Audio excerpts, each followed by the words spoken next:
Boa noite, meu irmão, minha irmã. Seja muito bem-vindo você à nossa Escola de Formação São João 23, na nossa reitoria de São Miguel Arcanjo, aqui em Arco Verde, na Diocese de Pesqueira, estado de Pernambuco. Nós estamos começando mais uma aula sobre o Catecismo da Igreja Católica. Aqui nós vamos dar as boas-vindas a você, chegando onde você está, pedindo a você que se identifique desde já na sua cidade, onde você está conosco, porque nós vamos continuar o estudo do nosso Catecismo da Igreja Católica, vendo então quais as perspectivas hoje. Daqui para frente vamos entrar na segunda sessão, nós vamos entrar num período mais de discussão a partir de perguntas e respostas. Nós estamos acompanhando esta edição do Catecismo da Igreja Católica, né? Você deve tê-la pequena ou grande, não sei o tamanho, isso é indiferente, mas a versão é a última edição do Catecismo, que é essa aqui, nós estamos acompanhando. Quem não tem essa edição está na internet, né? Ela está na internet em PDF, você pode encontrar a versão do Catecismo da Igreja Católica, este aqui na internet. Você pode acompanhar a gente.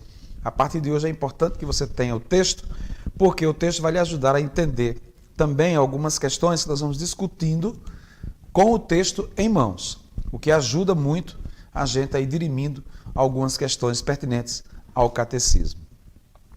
Por isso eu quero lhe convidar para começar a nossa aula, como sempre fazemos, colocando nas mãos de Deus, sob a luz do Espírito Santo, os nossos estudos, para que o Senhor oriente a nossa mente e nos faça compreender melhor as verdades de fé contidas tanto na Sagrada Escritura quanto no Catecismo da Igreja do seu Filho.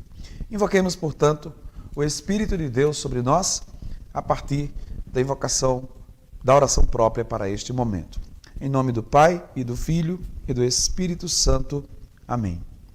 Vinde, Espírito Santo, enchei os corações dos vossos fiéis e acendei neles o fogo do vosso amor. Enviai, Senhor, o vosso Espírito, e tudo será criado, e renovareis a face da terra. Oremos. Ó Deus, que instruístes os corações dos vossos fiéis com a luz do Espírito Santo, fazei que apreciemos retamente todas as coisas, segundo o mesmo Espírito, e gozemos sempre de sua consolação, por Cristo nosso Senhor. Amém. Nossa Senhora, Mãe da Igreja, rogai por nós. São Miguel Arcanjo, protegei-nos e defendei-nos no combate. Em nome do Pai, e do Filho, e do Espírito Santo. Amém. Para você que tem o catecismo em mãos, ou também pode ser de modo virtual, né? De modo digital, nós vamos tomar a partir do número 185. Isto porque nós vamos iniciar hoje uma nova etapa de estudos, que é a segunda sessão do catecismo. E a segunda sessão começa propriamente com o credo, com o estudo do credo, que a gente vai passo a passo aprofundando o estudo do credo. Então, veja, para a gente poder entrar propriamente no estudo do credo, é necessário que a gente possa compreender que o credo na igreja chama-se símbolo. Por que é símbolo? Uma coisa simbólica é algo que, ao olharmos para ela, todos nós temos a mesma ideia. Pode não ser a ideia concreta, mas é a ideia comum. Vou dar um exemplo. Quando você vai na rua e você encontra um semáforo, na cultura, na concepção comum, se ele está verde, eu posso avançar. Se ele está vermelho, eu tenho que interromper. Se ele está amarelo, eu devo ter cuidado. Há um símbolo ali que efetiva, em torno do mesmo conteúdo, uma linguagem comum, uma compreensão comum. Só que, para a gente estudar o símbolo da igreja, a gente vai dizer que originalmente o símbolo, a palavra símbolo, ou símbolo, significa o pedaço de alguma coisa, uma parte de alguma coisa, que depois de junta com outras partes, denota uma realidade comum. O credo que a gente reza é exatamente a junção das verdades de fé contidas na Sagrada Escritura e na tradição da igreja, que a gente já viu em aulas passadas o que significa tanto uma coisa quanto outra, a gente já viu então que tanto a Sagrada Escritura quanto a tradição deixaram e trazem as verdades de fé que a igreja resume no símbolo. Aqui, o Catecismo da Igreja Católica vai dizer para nós que as sínteses de fé chamam-se profissões de fé, porque elas resumem a fé que os cristãos professam. E chamam-se credo, porque em razão da primeira palavra que normalmente começa o creio.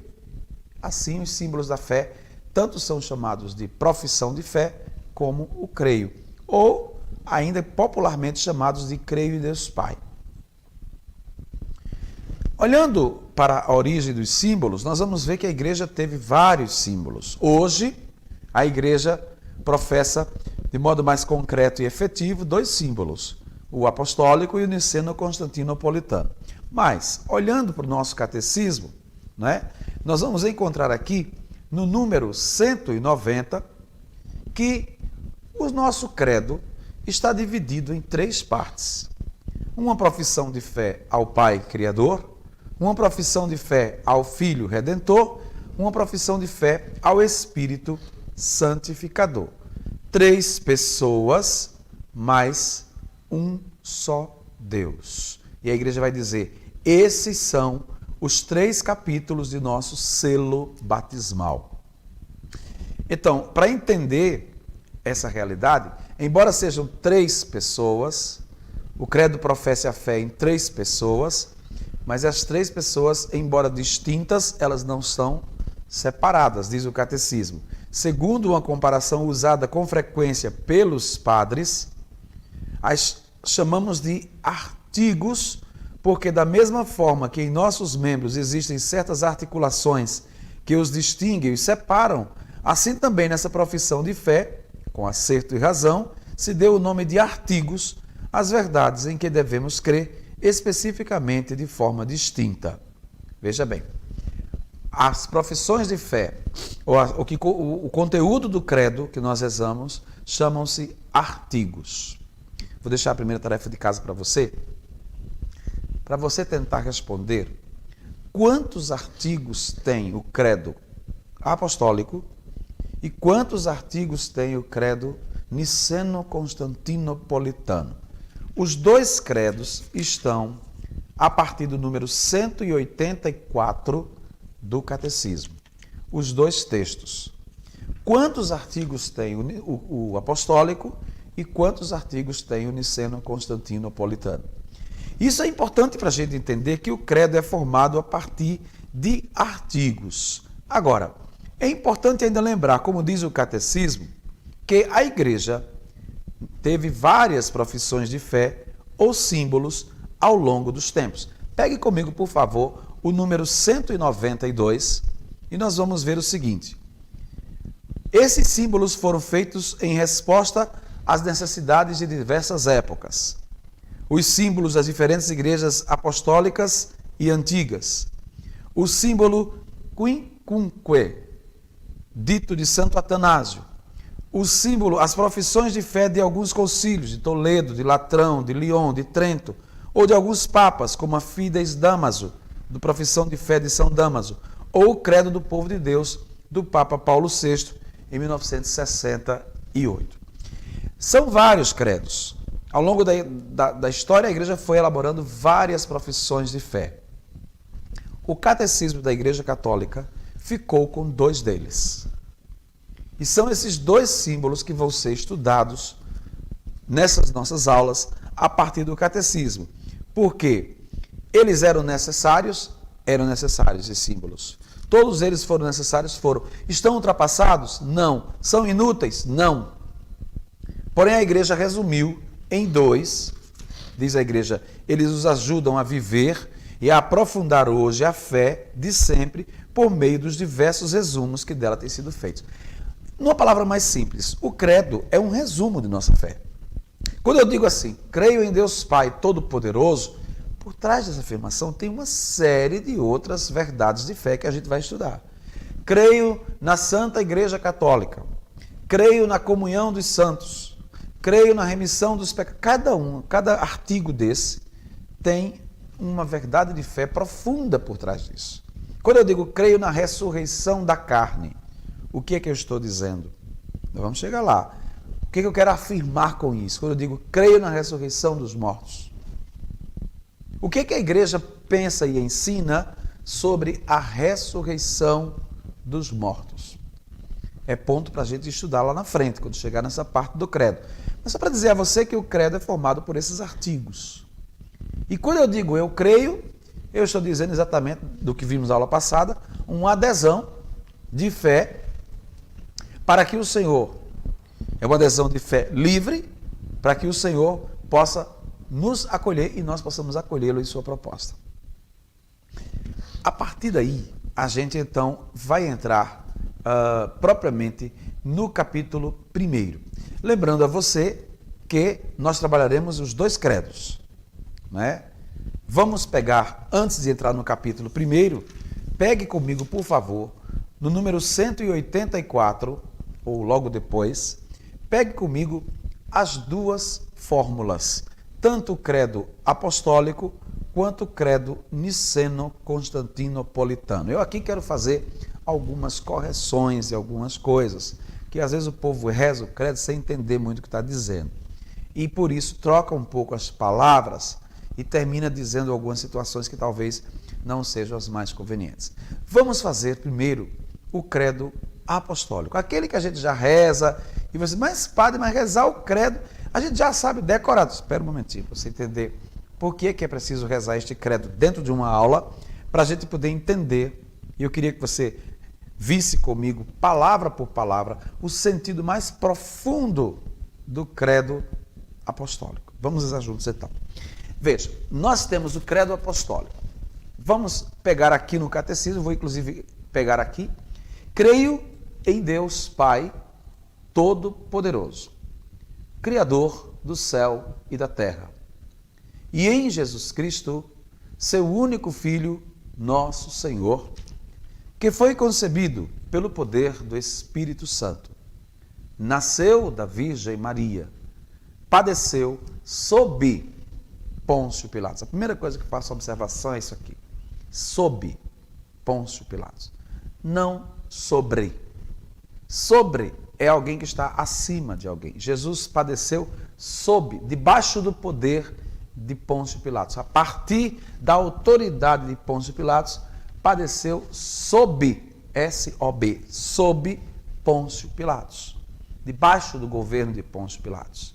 Diz o texto, foi crucificado, morto e sepultado, desceu à mansão dos mortos, ressuscitou ao terceiro dia, subiu aos céus. Está sentado à direita de Deus Pai, Todo-Poderoso, donde há de vir a julgar os vivos e os mortos. Creio no Espírito Santo, na Santa Igreja Católica, na comunhão dos santos, na remissão dos pecados, na ressurreição da carne, na vida eterna. Amém. Este é o símbolo apostólico. Aquele que a gente usa normalmente nas missas, quando a gente reza os textos, a gente também reza o credo apostólico. Vamos ver agora o credo niceno-constantinopolitano. Desse tamanho é o nome. A gente já viu o sentido do nome desse credo, porque foi feito a partir dos dois primeiros concílios ecumênicos da igreja. O concílio de Niceia, aí vem Niceno, e o concílio de Constantinopla, constantinopolitano. Então fica o credo niceno-constantinopolitano, dos dois concílios. Veja, ele é mais completo, é mais rico, tem mais artigos formulados, e a gente vai entendendo a partir do seu texto próprio. Esse texto do niceno-constantinopolitano, nós vamos ver a diferença do credo apostólico. Veja, creio em um só Deus. A gente vai entender depois por que o apostólico diz creio em Deus e por que o niceno diz creio em um só Deus. O catecismo vai explicando devagarinho essa situação. Pai Todo-Poderoso, Criador do céu e da terra. Até aqui, o apostólico trabalha a mesma coisa. E de todas as coisas visíveis e invisíveis. Deus Criador, no credo apostólico, é Criador do céu e da terra. No niceno, além do céu e da terra, de todas as coisas visíveis e invisíveis. Creio em um só Senhor, Jesus Cristo. No apostólico é, creio em Jesus Cristo, seu único Filho, nosso Senhor. Niceno, um só Senhor. Filho unigênito de Deus.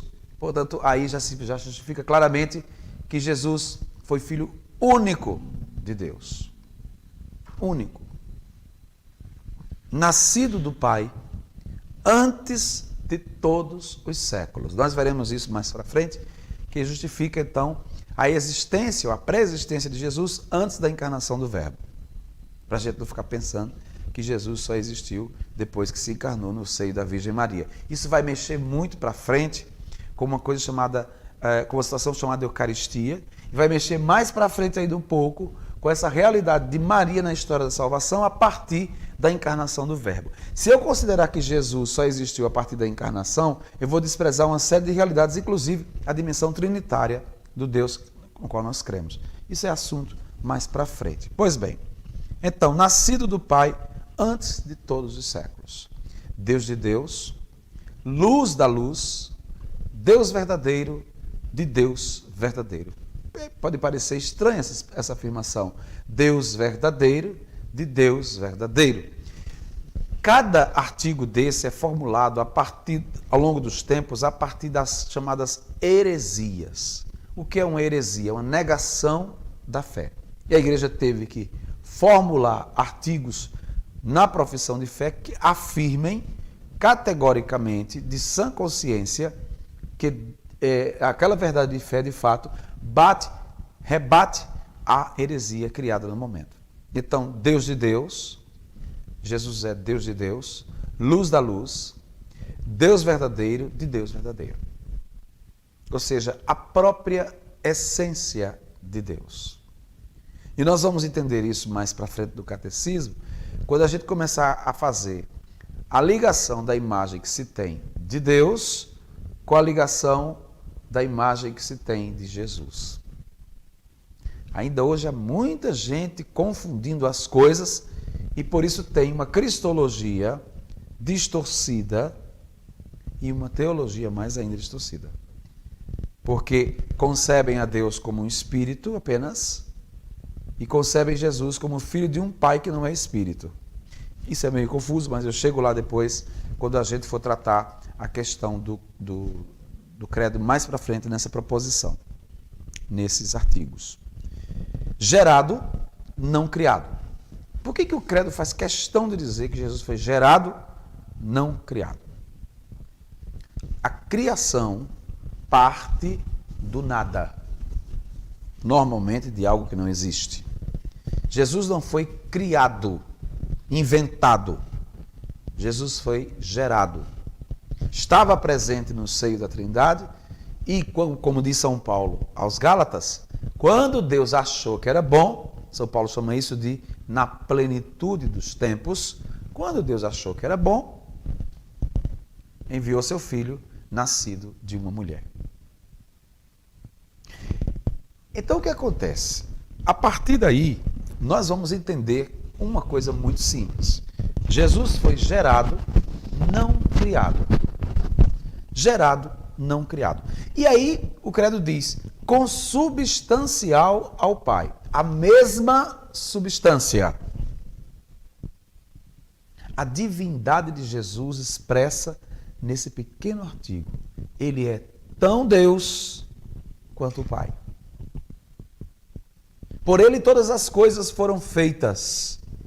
E por nós homens e para nossa salvação, desceu dos céus. Já estava então no céu. É que caiu de paraquedas aqui, do nada foi gerado do ventre de Maria e acabou. Desceu dos céus e se encarnou pelo Espírito Santo no seio da Virgem Maria e se fez homem. Desceu dos céus. Veremos isso. Também por nós foi crucificado baixo Pôncio Pilatos. Padeceu e foi sepultado. Ressuscitou ao terceiro dia conforme as Escrituras. É interessante essa expressão do credo niceno, conforme as Escrituras, porque exatamente é a palavra que nos atesta a ressurreição de Jesus.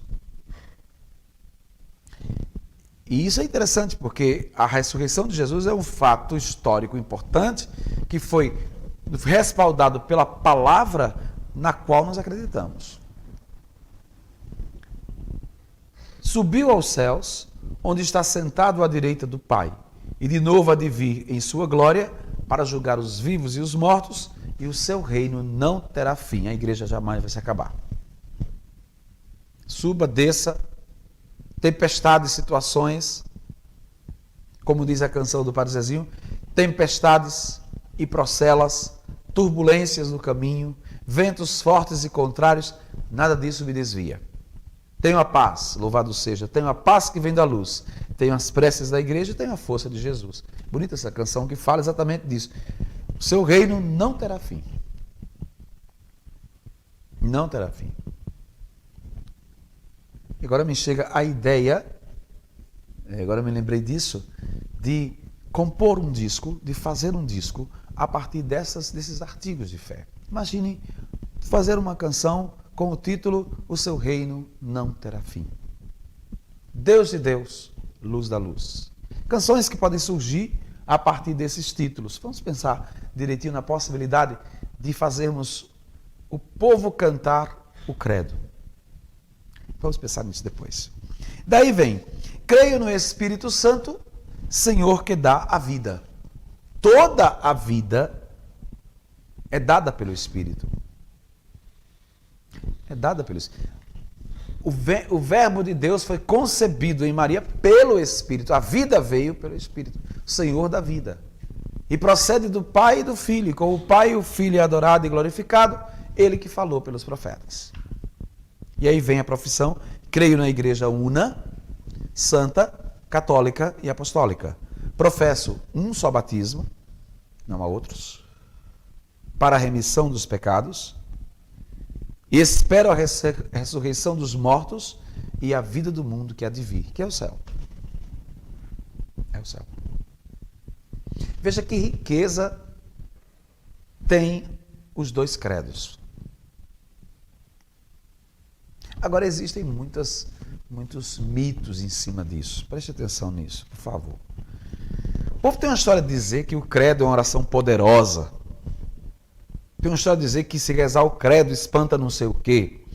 Não vamos ver as profissões de fé da igreja, não vamos ver as nossas orações como coisas que são miraculosas ou coisas que são meio que mágicas. As profissões de fé da igreja, em seus artigos, não existem para serem usadas em situações de magia, como se a gente rezasse aqui e acontecesse ali. Não é para isso que a gente reza. Aliás, a dinâmica de espiritualidade da igreja não contempla essa ideia do toma lá, dá cá. Se eu rezar, se eu for bonzinho, Deus me ajuda. Se eu não for, Deus me castiga. Não é bem por aí a coisa. Mais do que saber essa história de recompensa, né, que desemboca depois na teologia da prosperidade, né, Deus vai me dar isso, me dar aquilo, se eu for fiel a Ele. Mais do que cair nisso, vamos tentar estudar no catecismo as profissões de fé como verdades de fé que a gente de fato acredita. Aqui não interessa para nós se o credo é forte, é uma reza forte, é uma reza fraca, até porque a oração que Jesus nos ensinou foi o Pai Nosso. Em primeiro lugar, antes de pensar no credo, é preciso pensar no Pai Nosso e na riqueza do Pai Nosso. Interessante que muita gente dá valor à oração do credo como se ela fosse mais importante do que o Pai Nosso. Quando o Pai Nosso foi a oração que Jesus nos ensinou. Deveria ser a primeira das nossas orações. De todas elas. Existem, por exemplo, livros por aí escritos Orações de Poder. Eu fico pensando às vezes se existe alguma que não tenha poder. Se existe alguma oração que, bem rezada, com o princípio de fé coerente e consciente, se não tem o seu efeito. Daí nós vamos entrando com a parte do creio. Agora eu peço a você para a gente pegar o capítulo 1, né?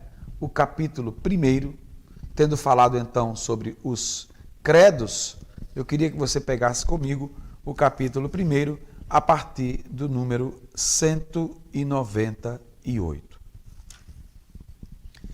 Antes, porém, leia comigo, por favor, uma passagem de Santo Ambrósio, aqui no ponto 197. Diz assim: este símbolo é o selo espiritual, a meditação do nosso coração e o guardião sempre presente.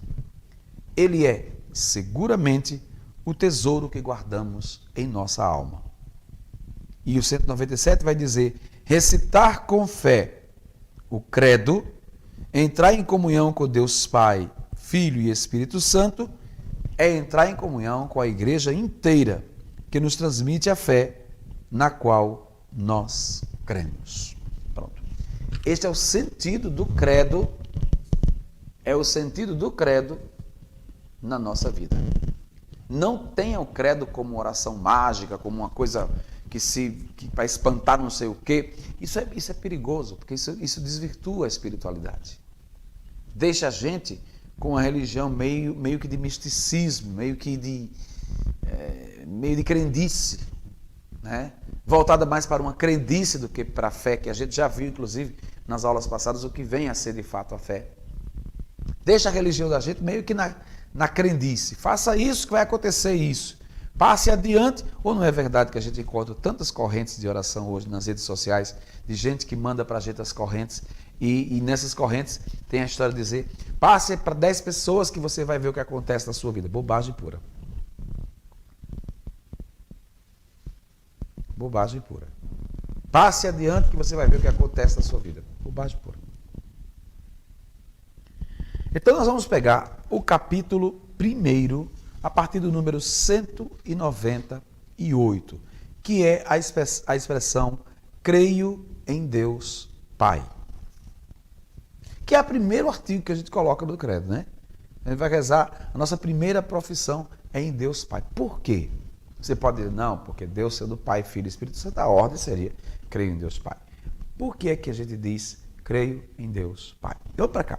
O Catecismo da Igreja Católica vai dizer para nós, então, no creio em Deus Pai, a partir do número 198, o seguinte: quando a gente professa essa realidade do creio em Deus Pai, a primeira coisa que a gente vai imaginar e conversar aqui com você é, ainda resumindo o artigo, é creio em Deus.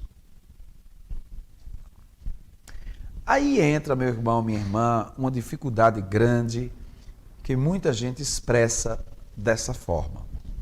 Quem é Deus? Se a gente não tiver uma base bíblica,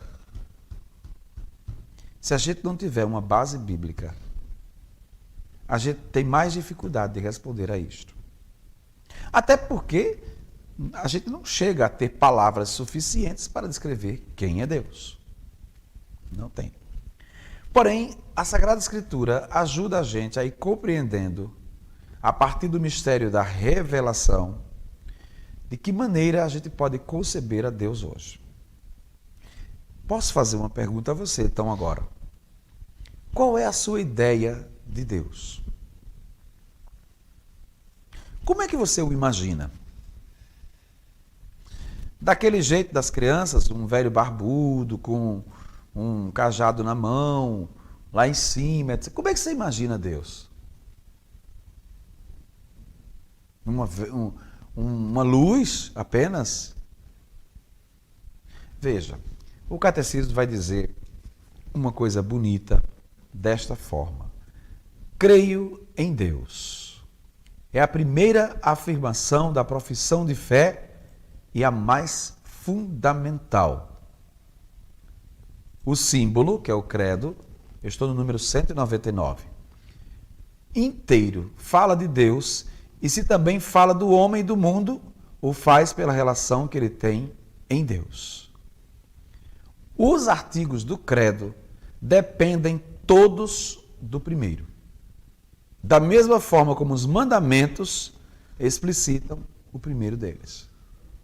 Os demais artigos nos fazem conhecer melhor a Deus, tal como ele se revelou progressivamente aos homens. Os fiéis fazem primeiro profissão de crer em Deus. Aí, pare um pouquinho aqui agora. Porque é a partir da compreensão que eu tenho de Deus que eu vou ter a compreensão do restante do credo. Dependendo do tipo de compreensão que eu tenha de Deus, fica mais fácil ou menos fácil entender o restante do credo.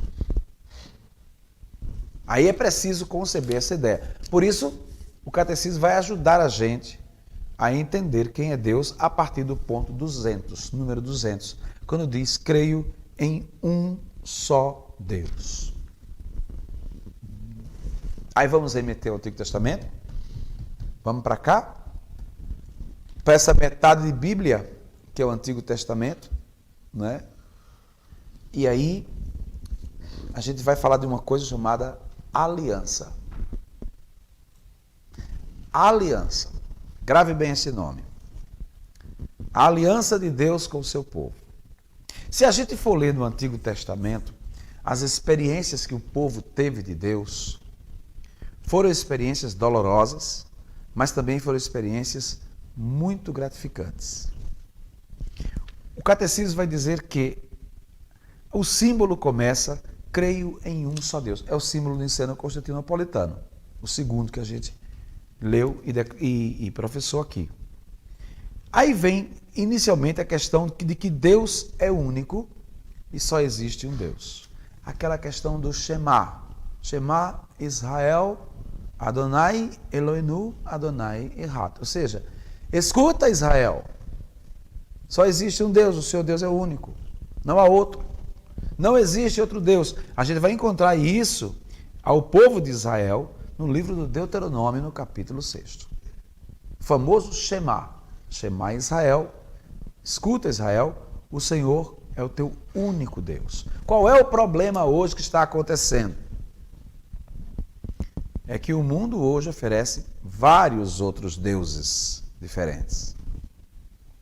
E está assim de gente atrás desses deuses. Um deles é o dinheiro. Um deles é o dinheiro. Outro é a fama. Outro é o poder. Outro é o prazer. Outro, vamos fazer a lista aqui de quantos deuses existem hoje. E no momento que o ser humano vai atrás desses deuses, automaticamente ele abandona o Deus verdadeiro. Porque se fecha no seu mundo de egoísmo e de vida própria.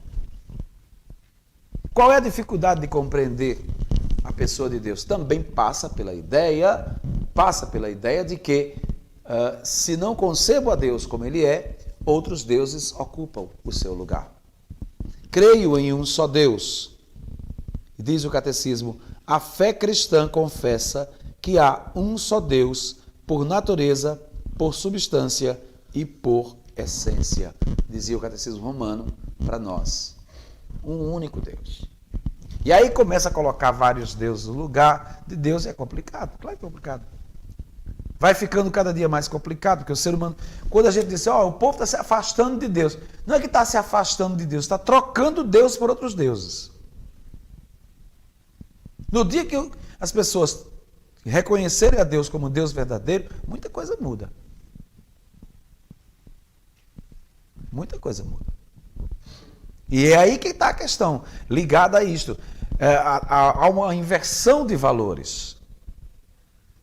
Há uma inversão de valores. Isso determina como é que eu entendo Deus. Quanto mais eu me afasto dos outros deuses, tanto mais eu me aproximo do Deus verdadeiro. E em contrapartida, tanto mais eu me afasto do Deus verdadeiro, mais o mundo se abre para mim para adorar e cultuar outros deuses. Eu vou agora para o ponto 202. É Jesus que afirma, diz o texto. Jesus dá a entender que Ele é o Senhor.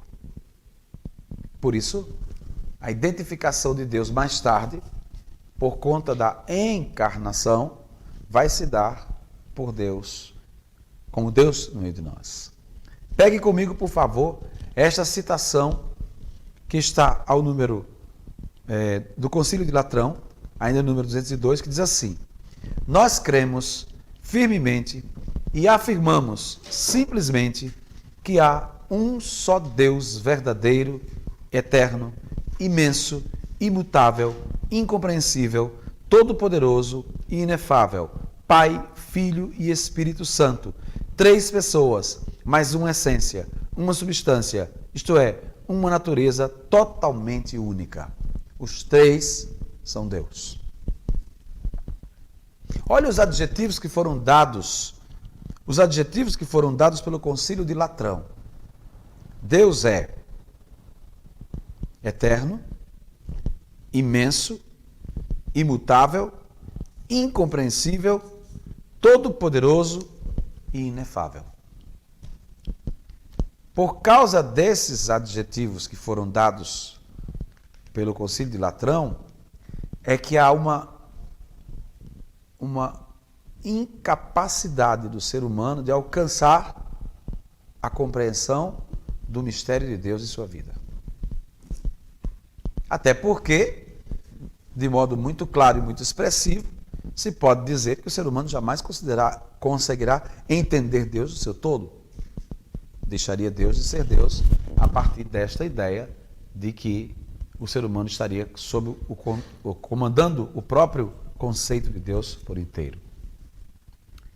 E aí, olha, nós vamos seguindo e o catecismo vai dizer: Deus tem nome.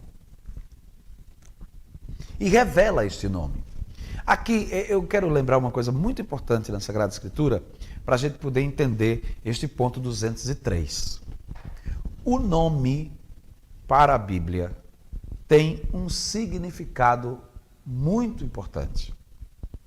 Cada nome bíblico tem um sentido de ter, a pessoa ter aquele nome. Hoje em dia a gente não liga muito para isso, não. Não liga muito para isso. Eu tenho um colega que tem um filho chamado Lázaro. E é interessante porque quando ele foi escolher o nome para colocar no filho, as pessoas diziam: mas é estranho esse nome, Lázaro, um nome esquisito para uma criança, para não sei o quê. Mas a criança tinha uma história muito similar à de Lázaro. Porque ela nasceu com problemas e praticamente não tinha possibilidade nenhuma de sobreviver. Saiu praticamente do túmulo. Viu a morte e voltou a viver. Por isso o nome dele é Lázaro. Hoje ele está vivo, vive com seu pai e sua mãe. Mas foi posto porque o nome significa, o nome denota essa realidade. A gente hoje não tem mais isso.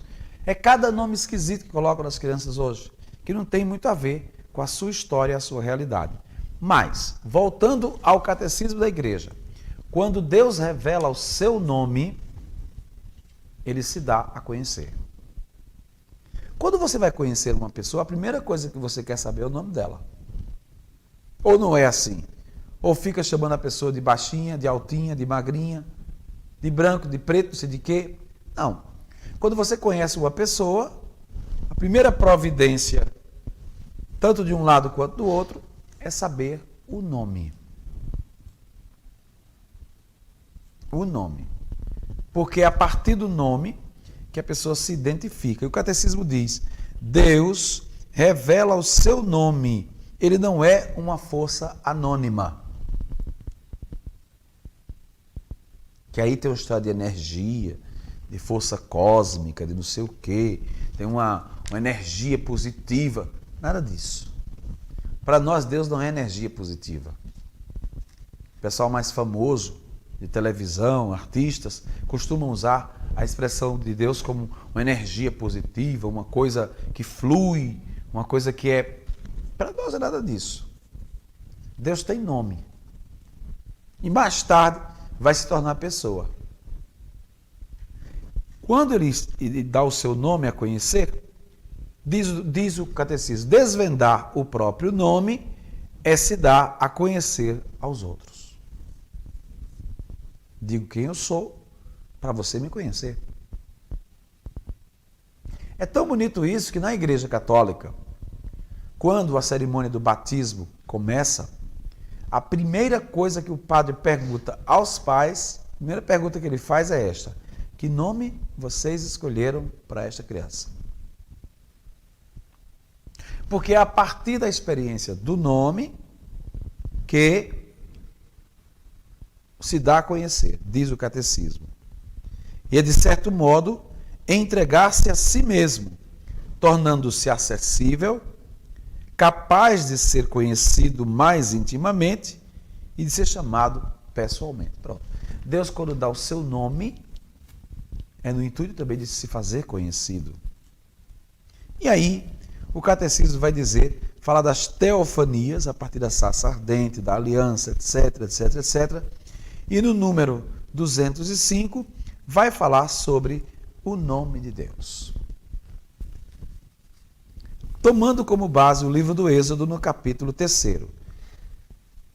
Eu sou o Deus de teu pai, o Deus de Abraão, o Deus de Isaac e o Deus de Jacó. Deus é o Deus dos pais. Ele é o Deus fiel e compassivo. Vem libertar seus descendentes. Ele é o Deus que pode e quer fazer tudo isso. E agirá com a sua onipotência. Existe uma herança bíblica do Antigo Testamento. O Senhor é aquele que é o Deus de nossos pais. Se a gente for levar em conta a dimensão de família aqui no Antigo Testamento, de geração, né? de continuidade da geração, a gente vai entender melhor o que é essa expressão. Deus é o Deus dos nossos pais. E aí vem o nome clássico de Deus, Yahvé. A gente pega no livro do Êxodo, do capítulo 3, exatamente isto. Quando Moisés diz, quando eu for para os filhos de Israel, eu vou dizer o quê? Qual é o seu nome? O que devo responder? E o Senhor disse, eu sou aquele que sou. Assim você responderá aos israelitas, eu sou, envia-me a vós. Este é o meu nome para sempre, e assim serei lembrado de geração em geração. Eu sou aquele que é, ou eu sou aquele que sou. Em outras palavras, ou numa palavra, Yahvé. Como é importante isto. Lembrar exatamente isto. Dizer quem ele é e com que nome deve ser chamado. Esta expressão deve ficar muito na cabeça da gente, porque a gente vai entender isso aí mais tarde, porque o judeu não podia pronunciar o nome de Deus. Eu sou aquele que sou, ou aquele que é, e que era e que será. Por isso que foi escandaloso Jesus ter pronunciado eu sou várias vezes. Ele está blasfemando, ele está dizendo o nome de Deus em vão. Eu sou o bom pastor, eu sou a porta, eu sou o caminho, a verdade e a vida, eu sou. Né? Usou várias vezes a expressão de Jesus, identificando-se com o próprio Deus. Aí o escândalo maior. O que é que ele quer dizer com isso? Então o Senhor revela o seu nome, eu sou. Né? Ele é aquele que infinitamente está acima de tudo. E podemos compreender ou dizer, ele é um Deus que não se deixa ver. Seu nome é inefável. Ele é o Deus que se faz próximo dos homens. Não é distante. Próximo. E o número 207 vai dizendo que Deus, quando revela seu nome, ao mesmo tempo revela também a sua fidelidade.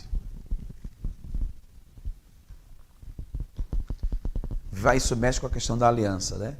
Mexe com a questão da aliança. A sua fidelidade mexe com a questão da aliança.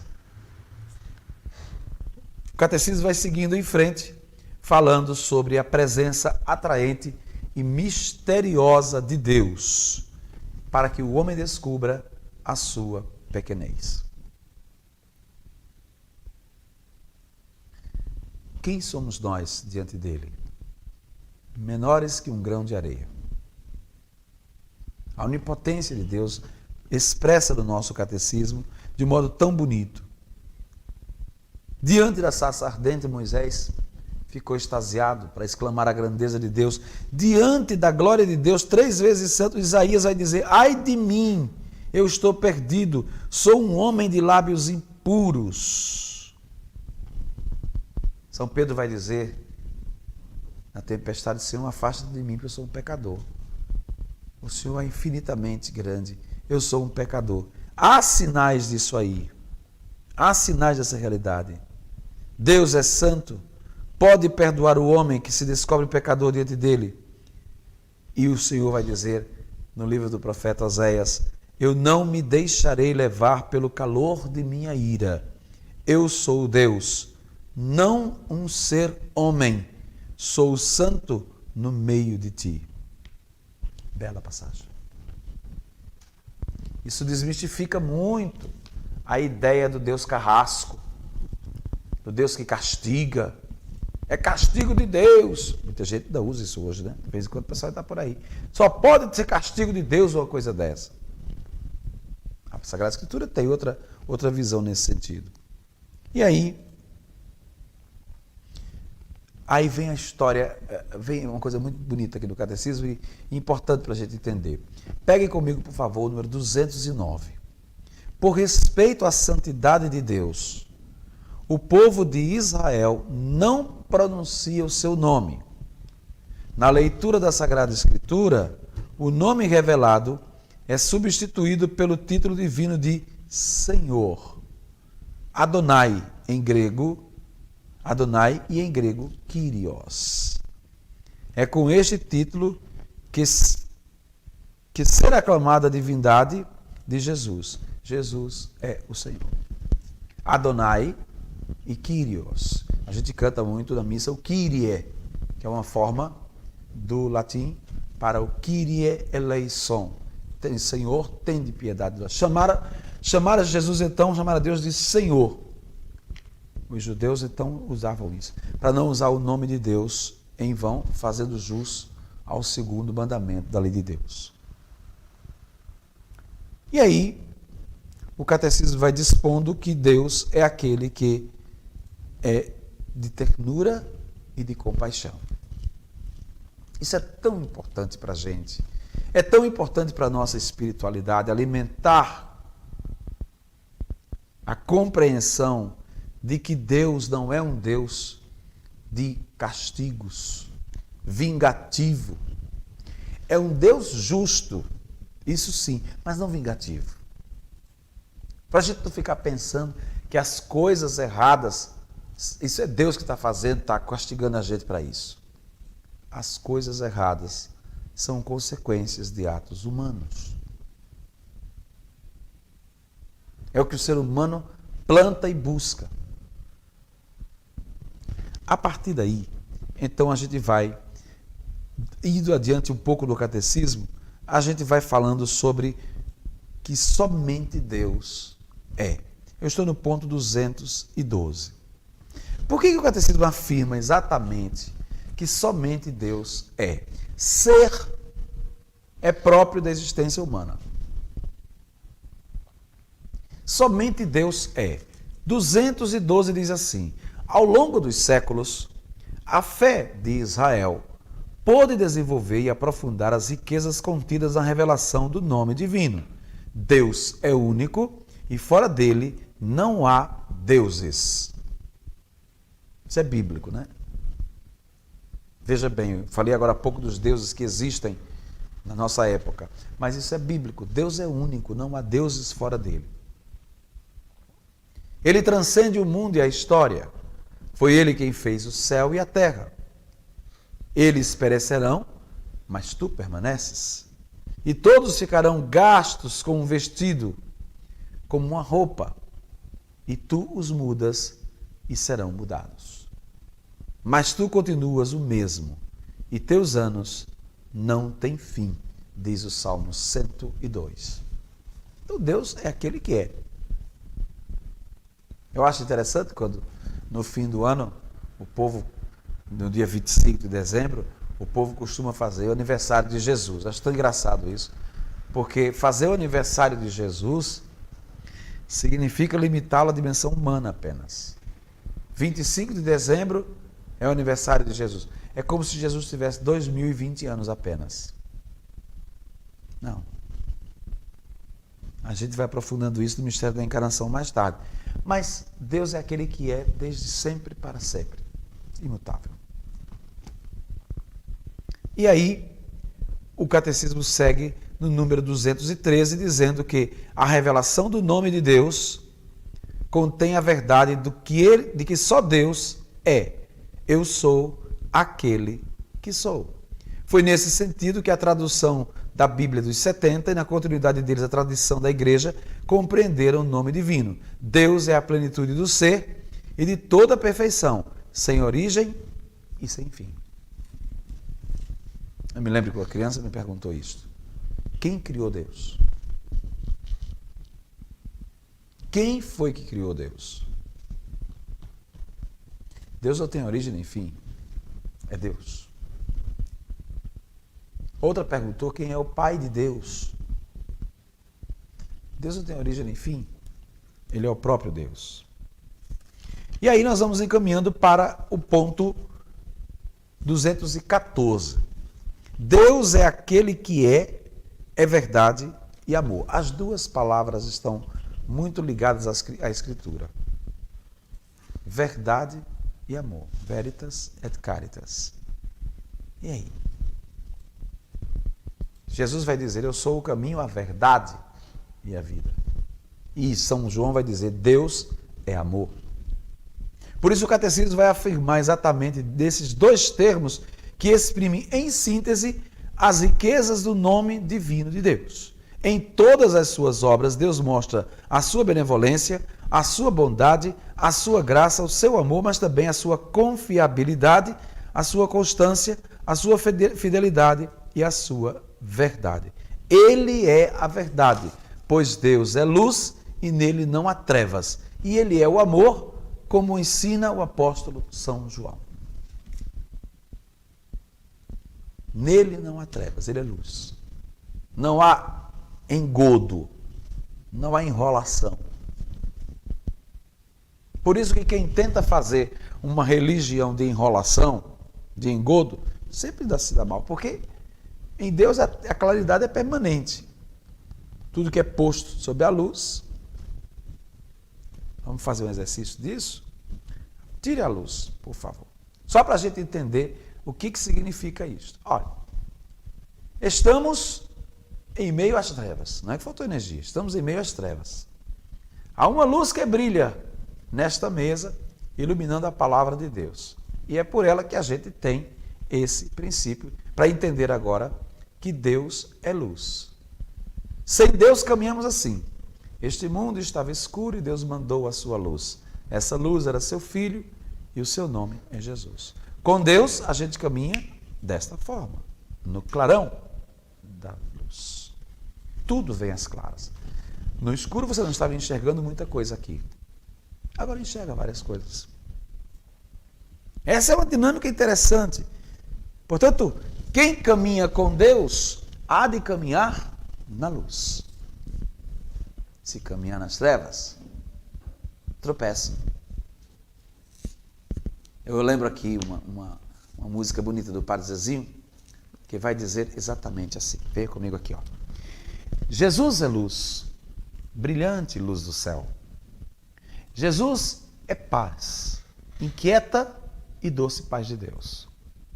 Jesus é Deus, Quem vê a vida iluminado pela luz que é Jesus, não anda em trevas, tropeça menos, também se torna luz.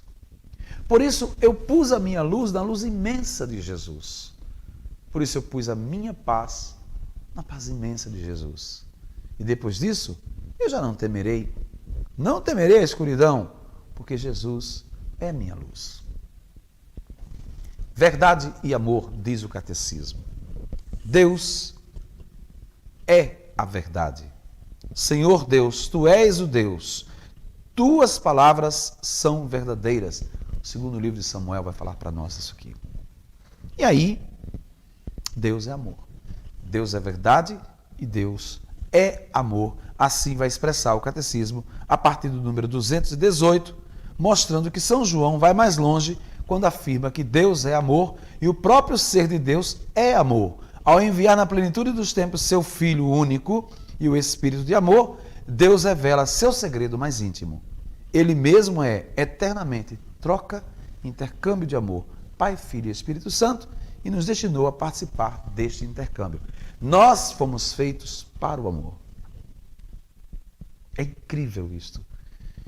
É surpreendente isto, como o mundo hoje não entendeu isto. A mensagem de Deus, o desejo de Deus, continua sem ser compreendido por boa parte da humanidade. Nós não nascemos para o ódio. Nós não nascemos para as guerras. Nós não nascemos para a destruição do outro. Nós nascemos com a essência de Deus para o amor. Para o amor. E você encontra hoje muita gente que se desviou desse caminho. Olha que lindo. Ele nos faz participar deste intercâmbio de amor existente da Trindade Santa. Você já pensou se os cristãos, seguidores de Jesus Cristo, entendessem isso profundamente, o mundo seria outra coisa. O mundo seria outra coisa. Deus nos fez para ter no coração sentimentos amorosos. Sentimentos amorosos. Ponto 222. O alcance da fé no Deus único. Aí, gente, eu faço questão de ler com vocês cada ponto desse, porque é como que o resumo da nossa aula de hoje. Vai dizer assim, olha, crer em Deus, o único, e amá-lo com todo o próprio ser, tem enormes consequências para a nossa vida. Significa pelo menos 4 coisas. Primeira, significa conhecer a grandeza e a majestade de Deus. Deus deve ser o primeiro a ser servido. O problema é que se eu não tenho noção clara de quem é Deus, troco Deus por outros deuses, não tem como ser o primeiro a ser servido. Mas Deus deve ser o primeiro a ser servido, diz assim o nosso documento, a partir de uma afirmação de Santa Joana d'Arc. Primeiro significado. Segundo, significa viver em ação de graças. Se Deus é o único, tudo que nós somos e tudo que nós possuímos vem dele. Vem dele. Viver em ação de graças. O que eu tenho é de Deus. Aqui, a passagem bonita da 1 Coríntios. Que tens que não tenhas recebido? Que retribuirei ao Senhor por todo o bem que Ele me faz? Então, o reconhecimento de que as coisas vêm de Deus. Terceiro, significa o quê? Crer em Deus. Significa conhecer a unidade e a verdadeira dignidade de todos os homens. Todos eles são feitos à sua imagem e semelhança. Todo ser humano. E não tem ninguém melhor que ninguém. Se por acaso alguém não deu certo no caminho, há que se ver as consequências ou as causas desse desvio de caminho. Mas todo mundo é criado à imagem e semelhança de Deus. Até aquela pessoa que você não gosta. Até aquela criatura que você acha intragável. Até aquele monstro que está lá não sei aonde. Todos foram criados à imagem e semelhança de Deus. Repito, se por acaso alguém se desviou, Haveremos de ver as causas disso. Mas, em princípio, todos foram criados sob a imagem e semelhança de Deus. Crer em Deus significa usar corretamente as coisas criadas. As coisas criadas. Nos leva a usar tudo que não é Ele, na medida em que isso nos aproxima dele. E nos desapegarmos das coisas na medida que nos desviam dele. Pronto, simples assim. E isso é quem vai nos falar a partir do Evangelho de São Mateus no Sermão da Montanha. Olha que bonito isso aqui no Catecismo. Eu gostei. Você pode até grifar no céu. Olha que coisa mais bonita. Veja. Significa usar corretamente as coisas que Deus fez. Agora, de que maneira? Deixando de lado o que não é dele, na medida em que isso nos aproxima, nos distancia dele, desapegando das coisas, na medida que essas coisas nos afastam. E por fim, crer em Deus significa, diz, confiar em Deus em qualquer circunstância, mesmo na adversidade. Quanto a essa questão do desapego, vamos pegar aqui um texto bonito que nos vem de São Nicolau de Flue. São Nicolau vai dizer assim: meu Senhor e meu Deus, tirai-me tudo que me afasta de vós. Meu Senhor e meu Deus, dai-me tudo o que me aproxima de vós. Meu Senhor e meu Deus, desprendei-me de mim mesmo para doar-me por inteiro a vós. São Nicolau. Uma bela oração de desapego. Uma bela oração de quem quer buscar o bem único, o bem primeiro, o bem maior. E aí, fechando nossa aula de hoje, crer em Deus significa confiar em Deus em qualquer circunstância, mesmo na adversidade. Santa Teresa de Jesus expressa isso de modo admirável que a gente sempre canta aqui. Nada te perturbe, nada te amedronte, tudo passa. A paciência tudo alcança, só Deus basta. Nada te perturbe, nada te assuste, tudo passa, Deus não muda. A paciência tudo alcança. Quem a Deus tem, nada lhe falta, só Deus basta. Linda a oração de Santa Teresa. Por isso, meus irmãos e irmãs, esta aula que termina aqui, a gente quis conversar um pouco sobre a questão do nome de Deus, de quem é Deus, a partir do catecismo. O Senhor nosso Deus é o único Senhor. Ele é o único Senhor. Deveremos voltar para Ele. Ele é um mistério inefável. E Deus se revelar de um modo bonito como aquele que é rico de bondade, que é fiel, que é a verdade e que é amor. Veja que é lindo esse conteúdo do catecismo, porque ele nos coloca frente ao princípio das profissões de fé. Nós estamos estudando a segunda sessão, a profissão de fé, da fé cristã, com os símbolos da fé. E terminamos hoje o parágrafo 1º do capítulo 1º desta sessão, falando sobre creio em Deus Pai. Aí, no parágrafo 2º, que é a próxima aula, a gente vai continuar estudando sobre a dimensão trinitária de Deus, aprofundando todos os nossos conteúdos a partir da revelação, e segue o catecismo falando de uma série de realidades, a trindade da doutrina da fé, as obras divinas, etc. e segue em frente. Próxima aula nossa, então, será sobre a dimensão trinitária de Deus e a incidência dessa trindade na vida e no que nós cremos do ponto de vista cristão. Você pode formular suas perguntas para a próxima aula e use, por favor, o nosso zap para fazer as perguntas. Não faça perguntas no Facebook, que fica mais complicado de a gente se encontrar. Use o nosso zap 991926580, no código 87, para você que é de fora de Pernambuco. Use o nosso zap revisando o capítulo anterior, fazendo suas perguntas. Alguma dúvida que ficou, alguma situação que ficou pendente, o que a gente pode ainda aprofundar sobre isso? Também não precisa ser só pergunta, pode ser suas observações, pode ser aquilo que você compreendeu, aquilo que você pode também nos dar um contributo sobre o conteúdo desta aula. Cada aula vai ser sempre assim daqui para frente. Você vai ter sempre a oportunidade de reler o capítulo, né, que a gente estudou hoje, fazer suas anotações, suas perguntas, seus contributos, colaborar com a gente também nesse intercâmbio de conhecimentos. Assim a gente vai encerrando a nossa aula de hoje com este capítulo 1º da seção 2ª do Catecismo da Igreja Católica. Agora me permita falar com você a respeito da realidade do que estamos vivendo. Primeiro eu quero ver, deixa eu ver aqui quem foi que estava com a gente aqui, as cidades, o pessoal que estava com a gente, quem foi que chegou por aqui. Hoje nós tivemos as cidades de Arco Verde, como sempre o povo nosso aqui com a gente, Garanhuns, Belo Jardim e Serra do Vento juntos, porque são praticamente mesma cidade, Belo Jardim cidade, Serra do Vento distrito, Jataúba, nossa querida Jataúba de São Sebastião, Recife, Custódia, querida cidade de Alagoinha, Pesqueira, Zabelê, lá na Paraíba, e São Paulo, capital.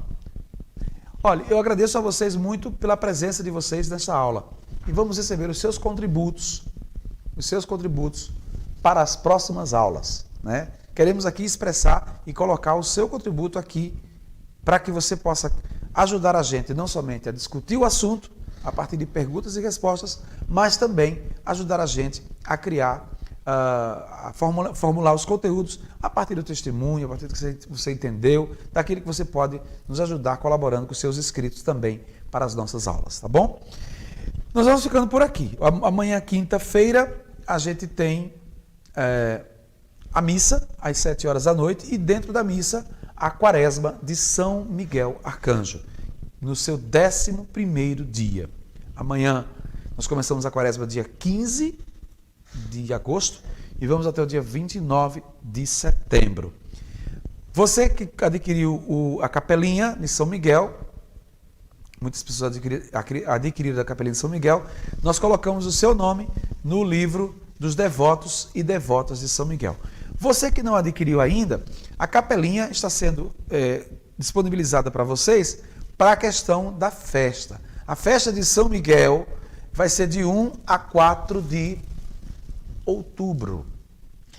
40 dias a gente vai preparando com orações, que é a quaresma de São Miguel Arcanjo. Esta capelinha que está aqui, nesse kit, que a gente já disponibilizou para muita gente, é uma capelinha que vai ser a lembrancinha da festa. Nesse kit você tem aqui o texto da quaresma de São Miguel e você tem também a vela simbólica da quaresma, mas tem dentro dele a capelinha. Esta capelinha que você usa para colocar na sua mesa, onde quer que esteja, você coloca assim, ela em pezinha, ela fica em pé, não é? Aqui dentro tem a imagem de São Miguel e a oração de consagração a São Miguel. Deixa eu colocar aqui melhor na nossa mesa, para você ver como fica a capelinha. A capelinha fica assim, ela fica em pezinha, você coloca a velinha aqui e faz a oração com a gente, né? Então, quem quiser adquirir esta capelinha, passa aqui na reitoria, quem é de Arco Verde, passa na reitoria, ou quem mora por perto, pode mandar uma lotação buscar, etc. Se quiser, coloca lá a sua encomenda no nosso zap, 991926580, coloque o seu nome, para a gente colocar também seu nome no livro dos devotos e devotas de São Miguel Arcanjo, tá bom?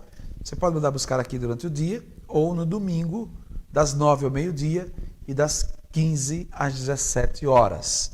E a gente vai colocar o seu nome também no livro dos devotos e devotas de São Miguel. Muitas pessoas já adquiriram essa capelinha, mais de 200 capelas já foram disponibilizadas para as pessoas, e muita gente está rezando com a gente essa quaresma.